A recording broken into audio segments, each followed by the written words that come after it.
retrouver dans ce deuxième numéro de Soir d'info ñu ànd rek ni ñu koy defee saa su nekk ba 20h45 waxtaanee essentiellement actualité bu ko defee rek ñu daal di def suivi ndax dina ci baax ñu ñëw ci pàcc bi nga xamante ne nekkoon nañ ci démb muy conditions yi nga xamante ne moom la ñi féete ñi caabi féete ginnaaw nekkee ci biir dëkk bi ci yenn prison yi baax na nag ñu def ci taxaw seetlu gannaaw nag démb ba ñu waxtaanee ak ki nga xamante ne moo di Guy Marius Sagna ak kii di Daouda Mine bokk ci biir kër gi ñu waxtaan ci li nga xamante ne moo di condition ña fay yeewoo baax na it ñu xam li nga xamante ne ni que mooy taxawaayu droit de l'homme bu ñu leen mënee wax loolu wala ñi nga xam ne dañoo taxaw rek ngir xeex ngir àq ak yelleefu doomu aadama yi moo tax nag tey ñu daal di dalal kii di Alioune Tine jiite Africa Jom Center teew fii nag du ñàkk ñu ñëwaat ci yeneen ponk ci wàllu actualité ndax nag dina baax ñu gën a yaatal bu fi teewee ñu ngi fi également ak Barka Ba le grand Barka Ba foofu rek laay yem ndax soxlawul may sori bu mu ko waxee nit yi dinañ xam bu baax a baax ndax gis nañu taxawaay bi mu am ci liggéey bi waaye it pertinence bi mu am ci yenn ci ay contribution nu mu koy defee saa su nekk c'est encore un plaisir d'être là di profito nag di nuyu ñëpp di leen ziar di rafetlu tànn bi ngeen tànn Soir d'info ngir daal di gëstu ci wàllu xibaar beneen pàcc bi ce sera en français nu ñu koy defee saa su nekk dinañ ñëwit ci li nga xamante ne moo di wàllum xibaar ak waa rédaction bi ci kanam tuuti lay doon waaye balaa dara damay dalal ki nga xamante ne mooy monsieur Alioune Tine kontaan ci bokkaat ak yow plateau parce que démb loolu laa wax ki nga xamante ne moo di Daouda Mine muy ree mais dama kontaan encore fekkanteeg yow fii nii ci télévision Futurs Médias. jërëjëf Aram ma leen di invité ci invitation bi et puis di la dalal parce que fii sama kër la waaw et puis xam nga man bu ma dajeek sama xarit. waaw léegi sax dama naan sama maître la parce que en matière d'analyse macha allah et puis sama rakk la tam parce que grand frère am maak moom ñoo doon bokk di jàngale université Dakar muy ñu yaru ñu baax mu ay nitu xam-xam. ñoom yaakaar naa ni sax seen papa aussi jàngalekat la woon. exactement voilà. alors Barka. oui alors. kontaan naa teew fii ci plateau bi waaye dama bëggoon nga may ma tuuti rek. boo xawoon tardé. ma weer la ci Sénégal mais Barka dafa tardé. ak liñ la xamee ci rigueur ci ponctualité. da nga ma koo xañ mais dama nar wax da nga tardé. waaw xam nga dugg ci gàllankoor gi ak taw bi mais yàlla def na ci sutura et yow lu baax rek ngay am quoi loolu moo tax xëñ na yàlla dimbali ma ba tardé wu ma débuté émission bi ak yow. di la dalal ci biir TFM di la wax ne fekkee émission bi ak ku mel ni Alioune Tine moom wax na ko nee na ci kër gi la bokk. émission yu gën a mag yu ñu am fii audience bokk na ci ñu crédibiliser suñu antenne. te gëm naa ne yow tamit bu soobee yàlla affaire bi moom ay lenge la joxante lenge la rek ci kër gi que émission bi di nga ko yóbbu fu raw njortu ñu la ko dénk ñu incha allah. ñu ànd si ak ñi nga xamante ne rek ñooy waa rédaction bi ni ñu koy defee saa su ne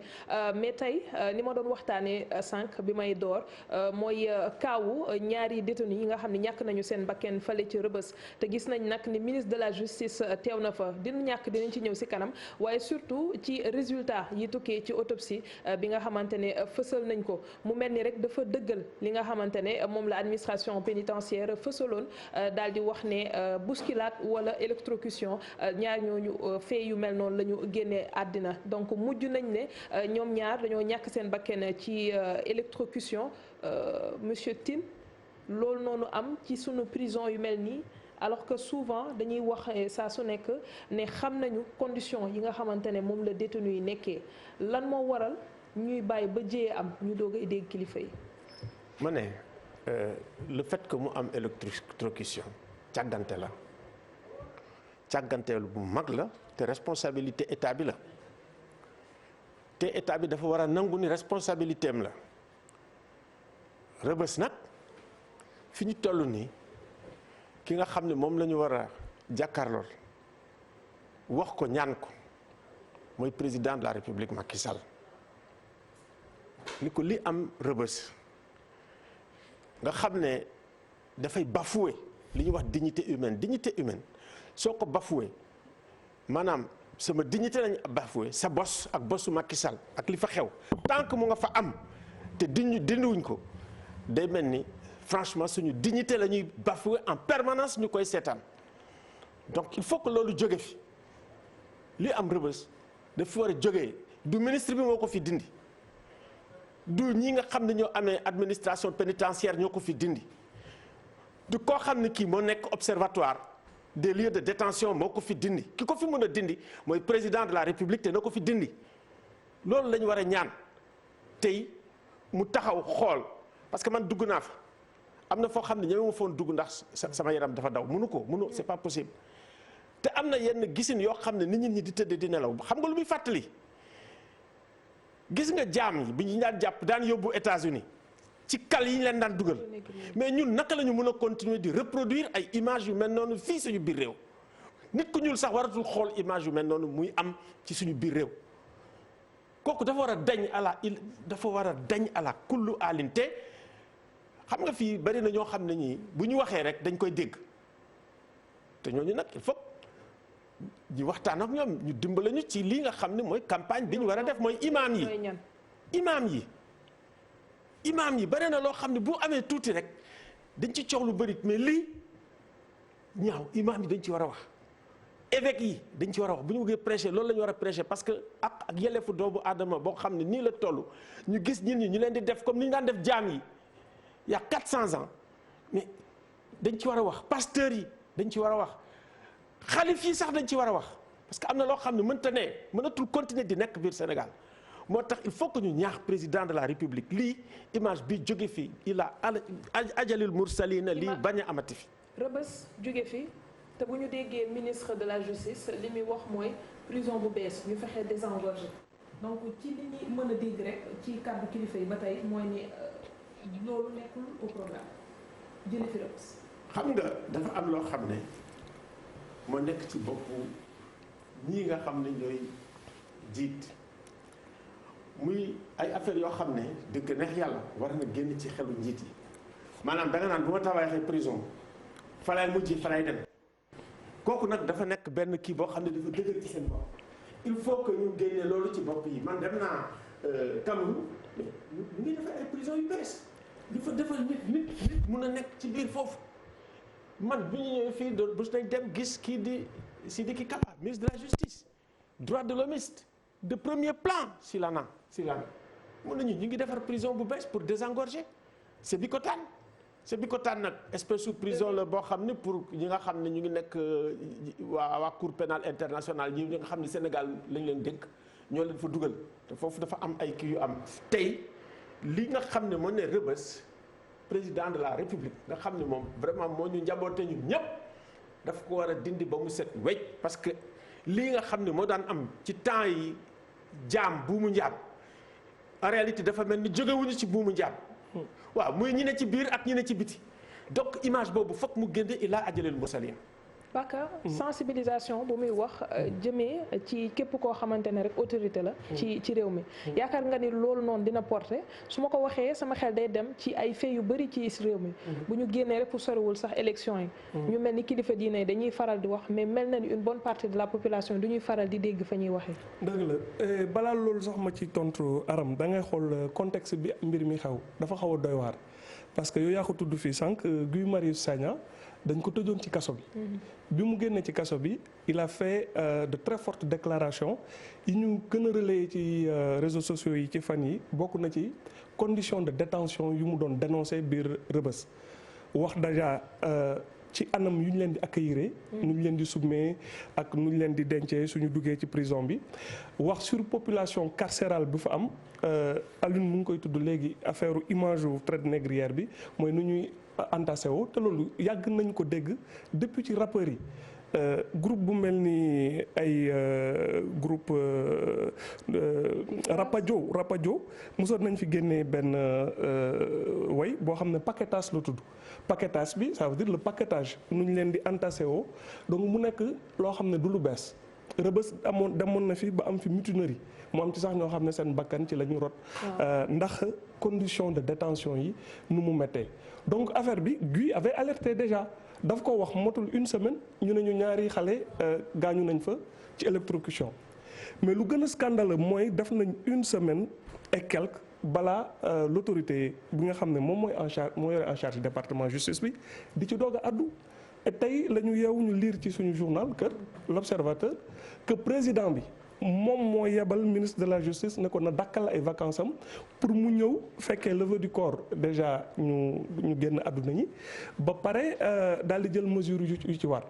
mu nekk loo xam ne dans aucun état normal les choses ne devraient pas se passer comme ça loolu mbir mi bi mu amee ci saa si la ñu waroon ubbi enquête nit ñi taxaw seetlu xool lan moo parce que ñu faatuñu aussi même su fekkee dafa am lu ñu def à supposer que dañoo def ñaawteef ay nit lañ. ay doomu aadama lañ dañ leen war a jox condamné guñ leen woon. condamné guñ leen woon et même s'ils avaient été condamnés. parce que même s'ils avaient été condamnés prison d'abord lieu de privation de liberté la mais warul nekk lieu de privation de dignité. parce que ñun ñëpp a yem ci kanamu yàlla ay doomu aadama lañ prison dafa war a yar dafa war a réinsérer mais warul nekk lieu de souffrance boo xam ne dañ lay métital un état normal du état boo xam ne day métital ay doomu aadama. donc sensibilisation bi nga doon wax noonu pour ma tontu ci sa question bi ci kilifa yeeg ci ñëpp la concerné parce que c'est une tautologie de le dire prison jombul kenn. muy président bi muy imam bi soo demee kaso façon nit ku nekk di nga ko fa fekk te nit ku nekk ñaanu ko yàlla mais ci erreur wala ci ndogalu yàlla mun nañ la jàpp ñu dugal la ci kaso donc ñëpp la concerné koo xam rek am na mbokk wala xam na nit bu mus a dugg kaso et souhaité wuñu nit di dugg kaso di fa ñàkk bakkanam. Sur la durée des détentions préventives. parce que souvent bu ñu waxee surpopulation carcérale xel foog mu dem ci ñooñu nga xamante ne ñooy di ay prévenus yenn saa yi ñenn ñi seen dossier évacué guñ ko sax te ñu ngi feesal prison yooyu jéego yi nga xamante ne yéen a ngi ko siy dox pour au moins mu am amélioration ci biir prison yi. waaw xam nga li nga xam ne moom la ñu war a def xam nga bu fekkee ne maa ngi fàttaliku benn anecdote mus naa seeti Mandiogu Ndiaye. boobu moo nekkoon procureur Ziguinchor boobu ñun ñu ngi liggéey ci problème mu prison yi rado loolu moo nekkoon mu jëkk a nekk li nga xam ne moo nekkoon suñu programme bu gën a mag bi ñu am rado dans les années 94 95 c'était sur la prison. alors bi ñu wax ak mbaam mu ne ma Alioune man léeg-léeg bu ma amee stagiaire yoo xam ne dañu jóge fële di jàng si ñëw seet si ma ne stagiaire da damay déggoo ak ki nga xam ne moo nekk ci prison bi. bu kii rek mu ne ko génneel ma ko mu tëj ko ci biir magistrat bi mu bàyyi ko fa ñaari fan pour que ëllëg si biir bala mu naan nit dama koy tëj mu xalaat ko mu wax ju rafet joo xam ne Mandiogu Ndiaye waxoon na ko à l'époque ce qui est très important xam nga li ñuy wax une loi sur la présomption d'innocence dañ ko war a am te buñ ko amee ñu appliquer ko maanaam nga dugg prison mu nekk une exception. ça veut dire mu am ay procédures yoo xam ne ak ay dispositions ay mécanismes yu ñuy mettre en place yoo xam ne du ku ñëw rek ñu tëj la. su ko defee magistrats yi ci seen bopp dañ déborder parce que matuñu li ñu war a am ci magistrat amuñ ñoom ñëpp dañuy croulé wu ci li nga xam ne moo nekk dossiers yi nga xam ne moom la ñuy am te it dafa am ay dispositions ça veut dire yow détention préventive dafa am kii. dafa am diir. diir bi bu passé kii nga xam ne moo nekk kiiw ci prison yi mos naa ci waxtaan ak ay ambassadeurs ñu ne ma ñun suñu réew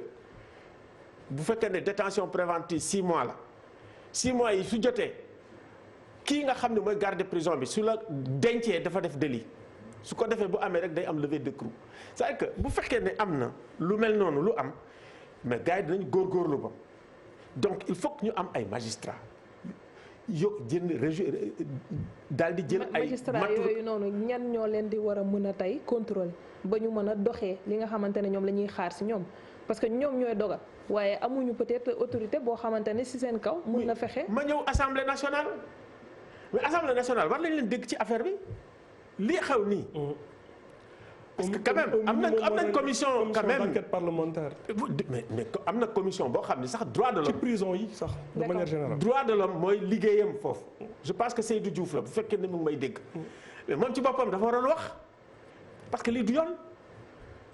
parce que duñ dégg mukk assemblée nationale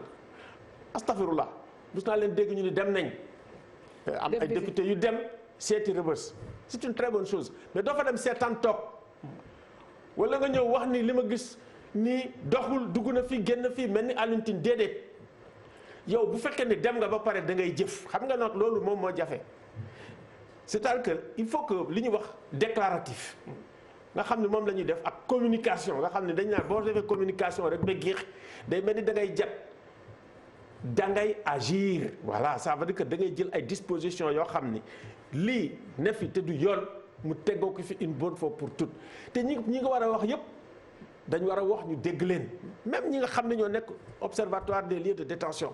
war nañu taper sur la table ba nga xam ne dañ xam ne ñoom seen liggéey mooy défendre protéger. li nga xam ne déplacé wu nañ sur le site te nee nañ ñu ngay enquête ndax ñu nit jéem nañ leen woo ngir fexe am leen fii. waaye nee ñu fexe enquête bi wéy. mais loolu la ñu war a def nag c'est que problème bi ñu am mooy mécanisme yi nga xam ñoo nekk ay mécanisme de contrôle ñu ne ay mécanisme yoo xam ne duñ wax. dañuy ragal. dañuy kii boo dañ ma fi génne il faut que ñu dooleel leen ba nga xam ne bu ñu waxee état bi di leen dégg ñu xam ne autorité wax na ñoom ay autorité lañ ay autorité yu am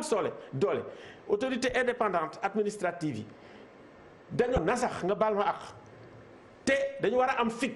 wax parce que loolu day dimbale président day dimbale aussi yeneen autorité exécutive yi nga xam ne dañuy mën a jël ay décisions yu gaaw mais su fekkee ni ku ñëw rek da ngay waaf dugg ci suuf mais c'est du dox réew mi du dox donc man damay accuser ñi nga xam ne ñoo nekk ci parlement bi nga xam ne affaire droit de l'homme ak yelleefu doomu aadama te waxuñ ñii nga xam ne ñu ngi def seen liggéey c'est une très bonne chose ñu def ay enquête mais doyul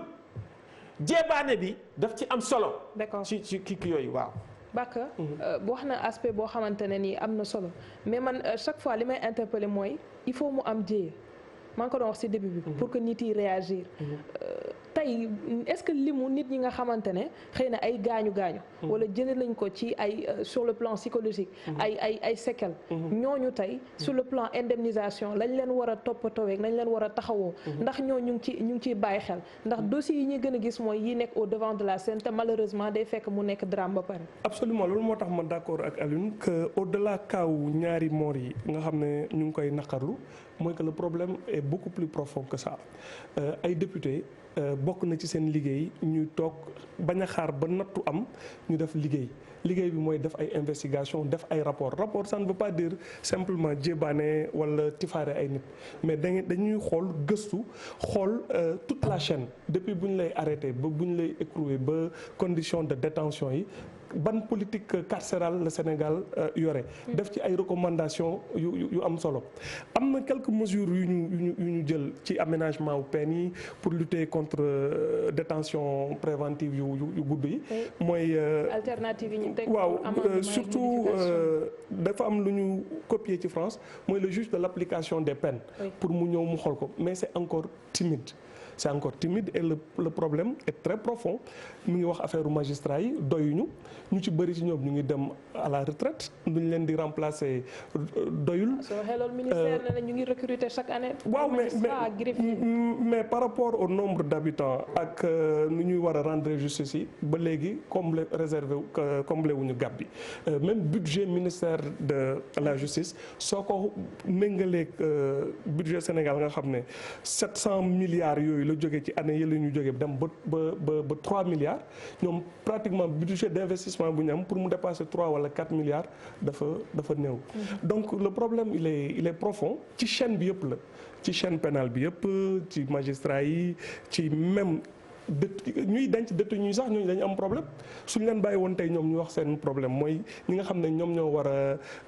denc prisonniers yi est-ce qu'ils sont dans les meilleures conditions ci nu ñu leen di fayee ak même nu ñu leen war a tàggatee seen formation. nu ñu war a appliquer les droits de l'homme ci prison bi est-ce que doy na Alioune moo ma gën a xam loolu donc pour te dire que c'est un problème profond du lu ndaw tey suñu waxee dénoncer ci affaire émotion ñu pare ci suba dañuy delluwaat comme si de rien n'était jusqu'au prochain drame et bu boobaa loolu du faj góob bi ci sama gis-gis. condition yi nga xamante ne moom la garde pénitentiaire di liggéeyee yow mi fa jot a dugg. man xam nga ba ñuy def liñ njëkk wax ñoom mënuñu woon am mukk rang A ça veut dire que lu ñu liggéey ak diplôme bu ñu mënti am yi ay gendarme ak ñeneen ñooy ñëw di leen chef ñun biñ ko defee dem nañ ba nga xam ne léegi am nañu rang A ñun bi ñuy dem 94 di ko def am na ñoo xam ne sax xam nga moo tax li nga wax prison jombul kenn. mais ñi nga xam ne ñoo ma doon jëkk a jox information di ma wax li xew Rebeuss mais c'était les Ousmane Ngom ñu toog wax la naan la ndox mi nii la mel naa la mel amaat. le président Wade lu ñu ni dañ ko fàtte. am na ay changement yoo xam ne boo demee Rebeuss gis nga bu njëkk boobu boo demande Rebeuss même nga nekk ñëw di seet nit. boo ñëwee da ngay dégg ji wal ñu di frrr gars yi dem toog pour ngeen déggante sax problème la mais ça c'est plus quand même amélioré mais loolu am na ay amélioration yoo xam ne président Wade moo ko indi biir Rebeuss nga xam ne booy dem di seeti certaines personnalités am na nooy toogee foo leen di gis ñu aménagé ko defar président Diouf bi ñu leen waxee fekk ay tuuti la ñuy wax léegi 1000 francs la góorgóorlu nañ mais nag quand même le président Macky gisaguñ loxoom ci mbir mi. gisaguñ loxoom mooy deful dara. waxuma deful dara ça veut dire que li nga xam ne moom la ñuy xaar ci moom parce que moom la ñuy xaar moo gën a jeune après indépendance la juddu de mon point de vue dafa war a am une vision moderne témboowul ak nga ñëw gis lii xew nga bàyyi ko ça veut dire que ci moom la ñuy xaar le plus que n'importe quel autre mbiru Rebeuss dañ ça veut dire que moom moo war a gën a gis nga culture droit de l'homme biñ koy ñëw di ko tagg ba di ko tëgg ba mu agsi fi mu agsi man damay jaaxle damay toog ma déglu ñuy wax affaire u Rebeuss ma déglu li nit ñi di wax Sénégal mais dama naan mais attention man lii mu ngi may jaaxal dafa mel ni le Sénégalais moyen culture ak sensibilité droit de l'homme bi mu am suñu autorités yi amuñu ko mais loolu problème la bu mag c'est-à-dire que autorités yi nga xam ne ñoom ñoo war a mënoon incarner ça veut dire que le premier protecteur des droits de l'homme dans ce pays c'est le président Macky Sall. C'est pas quelqu'un d'autre, c'est lui le premier protecteur. ñi ci topp c'est les magistrats loolu seen liggéey avocats yi loolu mooy seen liggéey ñun sax mën nañ ne ñooy ñëw à la limite mais ci parmi les protecteurs parlement yi ci lañ bokk mais doo leen dégg dafa mel ni sax seen yoon ne aussi au contraire ñoom ñoo war a gën a wax sax ñun parce que bu ñu wax parlement wax moo tax ñu naan parlement parler. ñu saisir ci li nga xamante su amee ay problème bu am ci biir réew mi parlementaires yi dañu ko war a waxtaane ñu déglu leen mais ce n'est ni l'opposition ni le pouvoir la ñu déglu sur cette question là kooku c'est un problème pour le Sénégal aujourd'hui sur le plan politique parce que ce sont des questions politiques éminentes la politique carcérale du Sénégal la politique pénale de façon globale. souligné nga responsabilité ci ñu bëri ci chaîne bi mais yéen tamit am na lu ngeen di représenté ci réew mi. waaw ci lu mel nii du ñu leen di faral di dégg wala boog recommandation yi nga xamante ne souvent def nañu étude teg nañu rapport mais recommandation yooyu yu ci bëri duñ ko jëfee. xam nga ñun li ñu wax lan ngeen mën a def au delà. ñun wurul toog di alerter rek. dama lay déglu rek ma déglu ma bu baax. amélioration yi nga xam ne am na dans les années 94 jëm ci kaw ñu def nañ ko ñaari yoon. suñu recommandation yi déglu nañu temps yooyu c'était les Habib Thiam ñoo fi nekk dañu déglu yokk nañ yoon déjà kii bi Ablaye Wade ñëwee ñi nga xamoon ni gardien de prison yi xam nañu améliorer seen situation mais doyul ça veut dire par rapport ak li ñu waroon a def parce que Rebeuss dafa fees bay tuur bu ñu demee ba nga xam ne gis nañ dafay ne amul lekk yi da ngay jommi man dem naa fa jël gajaa bi ma def ko ni dafa mel ni asib laa teg sama làmmiñ pendant des jours affaire bi mu ngi doon am ay répercussions léegi nee nañu am nañ amélioration je ne sais pas mais je sais que y avait des gens des personnalités yoo xam ne daanaa leen gis de façon très très très très discrète du ma tudd seen tur fii sax parce que dañu ko def discrètement et c'est vraiment des personnalités du gouvernement ñëw indi ay saabu indi ay basang indi ay affaires léegi le problème mooy. ñu ngi en ligne ak ki nga xamante ne nii mooy honorable Seydou Diouf ndax sànq yaa ngi ko doon tudd te baax na ñoom it ñu xam lu waral boobu ba léegi dégguñu leen ci dossier bu mel nii te sànq nga souligné ko monsieur Tine ne war nañ leen sentir ci loo xamante ne soxal na askan bi surtout ñaari kaawu ñaari détenus yi nga xamante ne nii génn nañu àddina gannaaw bu ñu la nuyoo honorable lu waral seen pataaral bu ñu ko sañee waxee noonu. waaw xam nga période bi pratiquement assemblée dafa nekk en congé parlementaire en intercession ñu nekkoon ci benn liggéey le 30 juin la ñu tëj la session donc am na mbir yoo xam ne bi muy xew en fait à la limite fekkul assemblée en activité mais pour autant li nga xam ne mooy la question de fond te mu waral seen débat bi peut-être que les décès intervenus c'est un prétexte pour poser un débat de fond et may nuyu le président Alioune Tine mooy que aujourd'hui Sénégal ci suñu politique carcérale dafa am ay phénomènes yoo xam ne faw ñu ñëpp ñu àndandoo saytu ko bu njëkk bi mooy ñu jàpp ne Sénégal amul ay prison yoo xam ne dañ ko dédié comme maison carcérale boo ko xoolee Rebeuss fi am ak Saint-Louis mais tout le reste ay anciennes infrastructures yoo xam ne dañ ko transformé en prison. D'accord. moo tax ñu rafetlu initiative bi gouvernement bi jël ba yokk ba defar Sébikotane léegi boo duggee ci prison yi ligi mandarga bi mooy surpopulation carcérale. honorable oui honorable waaw li ngay wax nii mooy constat bi nga xamante ne nii ñun ñëpp xam nañ ko ci prison yi nu mu nekkee li ñu bëgg rek mooy lañ doon wax léegi lan moo waral ci dossier bu mel nii dégguñu leen si boo ñu ci mënee tontu rek nga baal ma ci tuuti en quelques secondes parce que dañu war a dem journal bu ko defee ñu dellusiwaat si yow si kanam. da ngeen war a def journal man nag boo mu invité ci benn débat moom doo ma saasaaxe